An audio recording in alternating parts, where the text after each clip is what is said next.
আল্লামা ইকবাল रहमतुल्लाह अलैह খুব ভালো লাগলো, আজকেই দেখছিলাম कि मौत को समझे है गाफिल इख्तिताम ज़िंदगी, मौत को समझे है गाफिल इख्तिताम ज़िंदगी है ये शाम ज़िंदगी सुबह दवाम ज़िंदगी।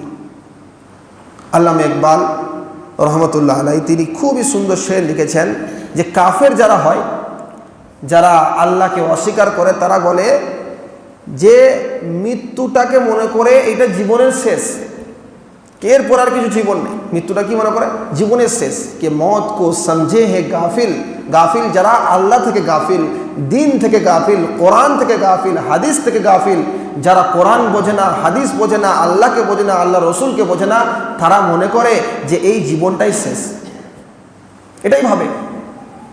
কিন্তু বলছে হে এ শাম জিন্দেগি, এ শাম মানে হচ্ছে সন্ধ্যা। প্রত্যেকটা দিনের যেমন সন্ধ্যা আছে, প্রত্যেকটা জীবনেরও সেরকম কি আছে? সন্ধ্যা আছে, তার শেষ আছে।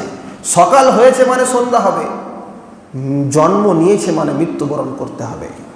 তারপরে বলছে সুবাহ দাওয়ামে জিন্দেগি, সন্ধ্যা হয়েছে তার মানে সে জন্ম নিয়েছিল, তার সন্ধ্যা হয়েছে মানে মৃত্যু হয়েছে। আবার যখন তার কালকে সকাল হবে, ওটা আল্লাহ, সেটা আল্লামা ইকবাল রহমতুল্লাহ আলাইহি বলছেন দাওয়ামে জিন্দেগি, মানে সেই জীবনটা আর কোনোদিন শেষ হবে না, সেটা হচ্ছে আখিরাতের জীবন। খুব ভালো শের বলে লিখে রেখেছিলাম। তাহলে বুঝতে পারলাম কাফেরদের চিন্তা ভাবনা যে এ জিন্দেগি শেষ, আর জীবন নাই। কিন্তু জেনে রাখেন যে জীবন শুরু করেছে, শেষ তো হবে, কিন্তু তারপরে যে জীবন আখিরাতের জীবন, সেই জীবনটা অনেক অনেক লম্বা হবে।